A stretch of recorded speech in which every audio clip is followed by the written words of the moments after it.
오늘은 허물을 덮어주는 가정이라는 제목으로 말씀을 전하도록 하겠습니다. 가정이란 무엇인가에 대한 성경적 정의 가운데 하나는 가정은 벌거 벗을 수 있는 곳이라는 것입니다. 아담과 하와가 부부가 되었을 때 성경은 이 부부됨의 특성을 가리켜 벌거 벗었으나 부끄러워하지 않았다라고 기록하고 있습니다. 여기서 벌거 벗었다는 것은 문자적으로는 육체적인 벌거벗음의 모습을 말하고 있지만 더 깊은 의미를 생각해 보면 부부의 연약함과 허물도 포함된다고 할 수 있습니다. 성경에서 나오는 아담과 하와는 부부관계를 넘어 성경적 가정의 모습을 예표합니다. 그러므로 아담과 하와가 벌거벗었으나 부끄러워하지 않았다는 것은 가족 구성원의 실수와 허물들이 존재할 수 있으나 서로에게 그것이 부끄러운 것이 되지 않는다라고 말할 수 있는 것입니다. 세상의 다른 사람들에게 보일 수 없는 우리의 연약한 모습을 가정에서만큼은 숨길 필요가 없는 것입니다. 우리가 가지고 있는 여러 실수와 허물들을 가정 안에서만큼은 마음 놓고 보일 수 있는 것입니다. 우리의 가정이야말로 세상에서 유일하게 나의 벌거벗은 모습을 부끄러움 없이 보여줄 수 있는 곳, 나의 실수와 허물을 손가락질이나 정죄의 걱정 없이 드러내어 보일 수 있는 사랑과 안식의 장소인 것입니다. 그러나 인간이 타락한 이후 죄가 가정 안에까지 들어오게 되었고 나의 허물과 실수를 가족들이 이해해 주지 못하는 경우들이 발생하게 됩니다. 죄로 인해 가정 안에서의 화평이 깨어지고 나의 실수와 허물을 감싸 주어야 할 가족들이 나를 비난하고 정죄하는 일이 발생하게 된 것입니다. 그 대표적인 예가 아담과 하와가 타락한 이후 서로에게 잘못을 떠넘기는 모습에서 볼 수 있습니다. 하나님이 먹지 말라고 한 선악과를 먹은 후 아담과 하와는 서로에게 그 잘못의 책임을 전가합니다. 내가 잘못한 것이 아니라 상대방이 잘못했다고 서로의 잘못과 아픔을 들춰내는 것입니다. 성경에서는 가정 안에서 사랑하는 가족의 허물은 부끄러운 것이 아니라고 가르치고 있지만 죄로 인해 파괴된 인간의 악한 본성은 가정 안에서 우리의 약함과 허물이 부끄러움이 될 수 있다고 여기게 된 것입니다. 오늘 본문 역시 이와 비슷한 이야기가 기록되어 있습니다. 하나님의 홍수 심판 이후 노아와 그의 가족들만 방주에서 구원을 얻을 수 있었습니다. 홍수가 끝난 후 땅이 마르자 마침내 노아와 가족들은 방주에서 나와 새로운 인생을 시작합니다. 그런데 어느 날 노아가 포도 농사를 지어 포도주를 담가 포도주에 만취하여 자식들에게 벌거벗은 모습을 보이는 사건이 발생합니다. 본문 20절과 21절을 보시기 바랍니다. 노아가 농사를 시작하여 포도나무를 심었더니 포도주를 마시고 취하여 그 장막 안에서 벌거벗은지라. 하나님의 사람이었던 노아, 당대 의인이었다고 칭함받은 노아가 어느 날 술에 취해 만취하여 자식들 앞에서 보여서는 안 될 추한 모습을 보인 것입니다. 아마 오늘날의 모습으로 설명하자면 술을 잔뜩 마시고 술 취해 아주 큰 난동을 부린 것으로 볼 수 있습니다. 21절 내용을 참고하자면 옷까지 홀라당 다 벗고 자식들 앞에서 난동을 부린 것 같습니다. 한참 술주정하고 나서 노아가 잠이 들어 버렸고 이 모습을 온 가족이 목격하게 됩니다. 성경이 진실되게 한 사람의 잘못과 실수를 기록한 이유는 한 사람이 가진 부끄러움에도 불구하고 하나님이 그들을 여전히 용납하시고 사용하고 계시다는 사실을 기록하고 있는 것입니다. 그리고 한 걸음 더 나아가 이런 노출된 부끄러움에 대해서 가장 가까이 있는 사람들이 어떤 반응을 보여야 하는지 조심스럽게 교훈을 주고 있습니다. 우리는 살면서 사랑하는 우리의 부모님의 실수 혹은 사랑하는 나의 배우자의 연약함을 목격할 수 있습니다. 사랑하는 나의 자녀들, 형제 자매들의 허물을 발견할 수 있습니다. 어느 날 다른 누구에게도 말하기 힘든 가족들의 치부들, 부끄러운 모습을 알게 되었을 때 우리는 과연 어떠한 반응을 보여야 할까요? 우리는 오늘 본문에서 이러한 문제에 관한 교훈을 함께 나눌 수 있습니다. 노아가 술에 취해 벌거벗은 모습을 자식들에게 노출하고 있는 이 장면에서 자식들이 보여주고 있는 반응은 크게 두 가지로 나뉩니다. 한 아들은 부정적인 반응을 보였고 두 아들은 아버지의 부끄러운 모습에도 불구하고 긍정적인 반응을 보였습니다. 먼저 부정적인 반응을 보인 아들에 대해서 살펴보겠습니다. 본문 22절을 보시기 바랍니다. 가나안의 아버지 함이 그의 아버지 하체를 보고 밖으로 나가서 그의 두 형제에게 알리매. 노아에게는 3명의 아들이 있었습니다. 첫째가 셈이고 둘째가 함, 셋째가 야벳입니다. 이 중에서 둘째 아들 함이 아버지 하체를 보고 다른 자식들에게 알렸다고 나와 있습니다. 여기서 하체를 보고라는 말의 본래 의미는 아버지가 술에 취해 벌거벗고 누워있는 모습을 보았을 때 부끄럽고 놀라서 재빨리 못 본 척 나왔다가 아니라 아버지의 하체를 보면서 조롱하듯이 감상했다는 것입니다. 즉 아버지의 부끄러움을 즐겼다는 것입니다. 그리고 22절 마지막에 보면 알림이라고 나와 있습니다. 이 말은 아버지를 염려하기보다 아버지의 실수를 떠벌리고 다녔다는 것입니다. 술에 취해 벌거벗으며 난동을 피웠던 아버지의 치부는 즐거워하고 떠벌리고 다닐 만한 장면이 결코 아니었습니다. 오히려 안타까워해야 하고 덮어주어야 할 그런 장면인 것입니다. 우리가 인생을 살면서 나와 사이 좋지 못한 사람들이 한두 명씩 있을 것입니다. 어린 시절 고향이나 학교에서부터 이어져 온 관계, 혹은 성인이 되어 직장이나 사회생활 중에 엮어진 관계 중 별로 가까이 하고 싶지 않은 관계, 되도록 피하고 싶고 마주치고 싶지 않은 사람 관계가 분명히 있습니다. 좀 더 적극적으로 미워하고 매우 싫어하는 사람들도 있을 것입니다. 그런데 어느 날 이러한 사람이 좋지 못한 일을 당했다는 소식을 듣게 되었다고 생각해 보십시오. 솔직히 말하면 속으로 기분이 좋을 수 있습니다. 저 역시 사람이기 때문에 차마 겉으로 말하지 못하겠지만 제가 싫어하는 사람이 망했다는 소식을 들으면 속으로 좋아할 것 같습니다.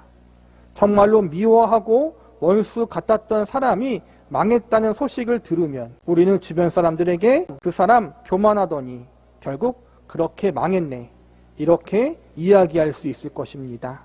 물론 좋은 행동은 아닙니다. 그러나 우리도 인간인지라 내가 미워하는 사람에 대해서 나도 모르게 그를 비방하거나 좋지 못한 이야기를 할 수는 있습니다. 그러나 오늘 본문에서 함은 자신의 원수가 아니라 자신의 아버지의 치부를 소문내고 다녔습니다. 아버지의 실수와 허물을 아파하지 않고 오히려 비웃으며 여기저기 조롱하며 드러내었던 것입니다.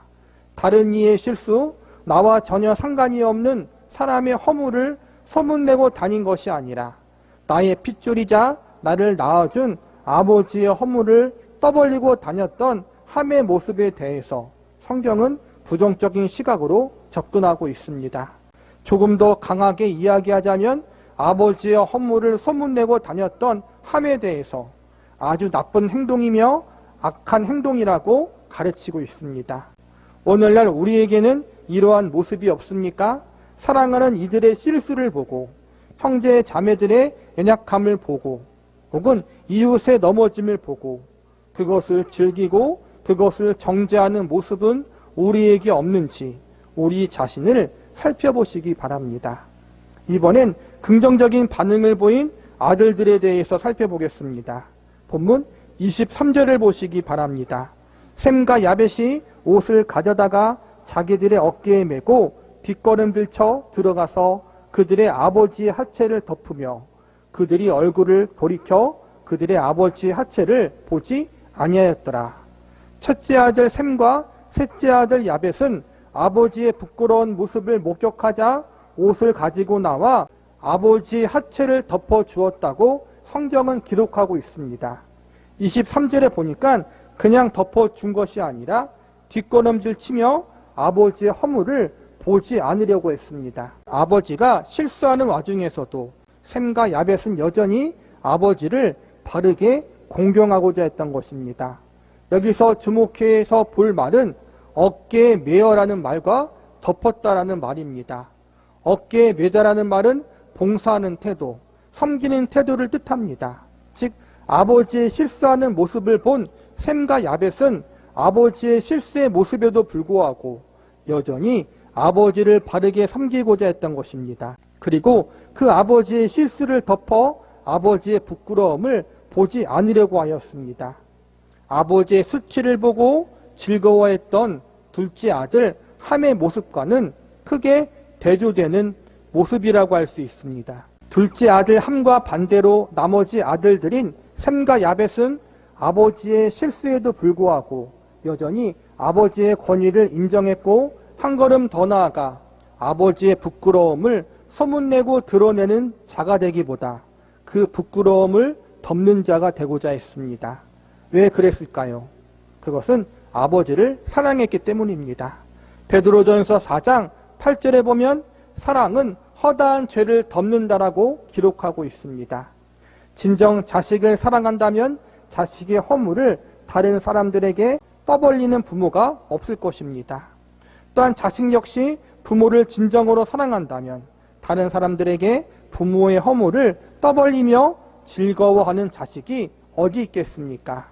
가정 안에서 부모의 허물, 자식의 실수, 배우자의 부끄러운 모습들, 우리가 진정 그들을 사랑할 때에만 이러한 것을 덮을 수 있는 것입니다. 사랑할 때만 우리는 용서할 수 있습니다. 가정뿐만 아니라 교회도 마찬가지입니다. 교회는 영적인 가정과도 같은 곳입니다. 교회 안에서도 부지런히 서로 사랑하는 자, 용서하는 자가 되어야 합니다. 성도들 간에 영적인 형제 자매들 간에 고발자가 되고 정죄자가 되는 것이 아니라 사랑으로 덮는 자가 되어야 합니다. 상처가 있다면 그 상처를 끌어안을 수 있는 자가 되어야 합니다.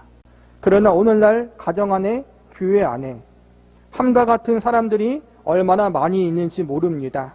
사랑하는 가족의 상처를 들춰내고 주님께서 십자가상에서 피 흘려 죽으시기까지 사랑한 성도들의 연약함을 고발하고 정죄하는 사람들이 많이 있습니다.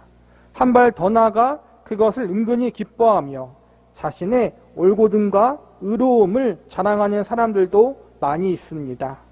우리는 가정 안에서, 교회 안에서 부지런히 용서하는 자, 부지런히 섬기고 덮어주는 사람들이 되어야 합니다.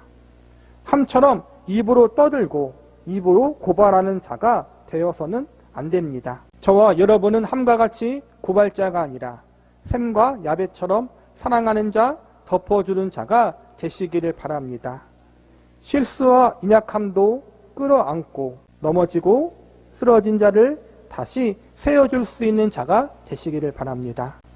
이것이 오늘 본문이 저와 여러분에게 보여주고 있는 교훈이고 하나님이 저와 여러분에게 원하시는 모습인 것입니다.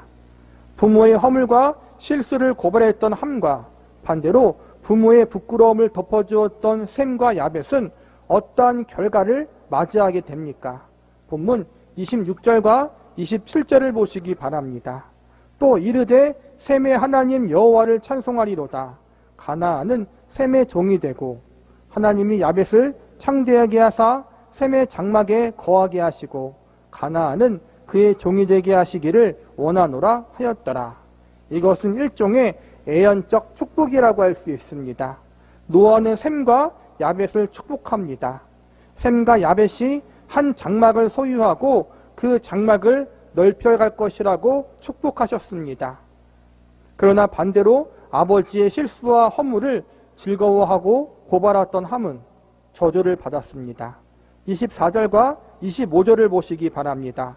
노아가 술이 깨어 그의 작은 아들이 자기에게 행한 일을 알고 이에 이르되 가나안은 저주를 받아 그의 형제의 종들의 종이 되기를 원하노라 하고 여기서 보면 가나안은 함의 막내 아들 이름입니다. 표면적으로 이 말씀을 읽으면 성경은 함이 아니라 함의 아들이었던 가나안이 하나님께 저주를 받았다라고 기록한 것처럼 보입니다. 보통 학자들은 함이 노아의 부끄러운 모습을 목격했을 때 함의 아들 가나안도 그 자리에 함께 있었다고 보고 있습니다. 즉 함이 자신의 아버지 노아의 실수를 보고 즐길 때 가나안 역시 할아버지의 치부를 보고 즐겼던 것입니다. 함이 그러한 잘못을 하면 손자인 가나안이라도 그것을 말리면서 그 일에 동참하면 안 되는데 두 부자가 함께 할아버지를 놀리는데 동참했던 것입니다. 그래서 아들 함도 저주를 받았지만 손주인 가나안도 저주를 받은 것입니다. 함이나 그의 아들 가나안이나 둘 다 똑같이 잘못된 모습을 가지고 있었다고 볼 수 있습니다. 함과 가나안은 가정의 권위를 무너뜨렸고 이에 대한 벌로 하나님께서 그들을 저주로 징계하셨습니다. 물론 노아가 술에 취하여 자식들 앞에 부끄러운 모습을 보인 것은 잘못입니다. 그러나 그들의 아버지이자 할아버지를 정죄하고 고발한 것은 가정의 권위를 무너뜨리는 것이고 하나님 보실 때 더 큰 잘못이었다는 사실을 우리는 알아야 합니다. 나중에 성경에 보면 이스라엘 백성들이 가나안 땅에 들어가게 될 때 많은 가나안 주민이 죽거나 혹은 이스라엘 백성들의 종으로 사는 것을 목격할 수 있습니다. 아버지의 부끄러운 모습을 감추기보다 오히려 그것을 드러내고 비판했던 함과 가나안은 하나님의 징계와 심판을 받아 자신들을 비롯해 여러 세대의 후손들에게도 고통스러운 삶을 주고 말았습니다. 그래서 우리는 비판과 정죄를 할 때 언제나 조심해야 합니다. 하나님은 가정의 권위를 보호하시고 가정 세우시기를 즐겨하는 자들을 축복하십니다. 하나님이 기뻐하시는 인생, 하나님의 축복을 받는 인생을 사시기 원하십니까? 그렇다면 사랑하는 이들의 허물을 덮는 자가 되시기를 바랍니다. 그리하여 가정을 지키는 자가 되시기를 바랍니다. 가정뿐만 아니라 이 교훈은 교회에도 똑같이 적용할 수 있습니다. 사랑하는 성도들의 허물, 사랑하는 영적 형제 자매들의 실수를 사랑으로 덮어주는 마음을 가질 수 있기를 바랍니다. 그들의 아픔이 나의 아픔이요 그들의 연약함이 나의 연약함이라는 마음을 가지시기 바랍니다. 우리는 누구나 보편적인 실수와 약점을 가지고 있습니다. 그러나 우리가 이 실수와 약점을 가지고 있음에도 불구하고 용납하고 이해하고 섬기기 위해서 노력할 때, 그러므로 가정을 세우고 교회를 세우려고 노력할 때 하나님은 셈과 야벳을 축복하셨던 것처럼 저와 여러분을 축복해 주실 것입니다. 예수님이 복음서에서 너희는 비판하는 그 비판으로 너희가 비판을 받을 것이요 너희의 헤아리는 그 헤아림으로 너희가 헤아림을 받을 것이다라고 말씀하셨습니다. 우리는 이 말씀을 진지하게 받아들일 필요가 있습니다. 사랑하는 가족들과 또한 영적 형제 자매들의 허물과 실수를 비판하는 것이 아니라 사랑과 섬김으로 그리고 용서로 덮어줄 수 있는 저와 여러분이 되시기를 바랍니다. 그러므로 가정을 세우고 교회를 세우고 하나님이 기뻐하시는 인정받는 주의 성도들로 우뚝 세워질 수 있는 저와 여러분이 되기를 기도합니다.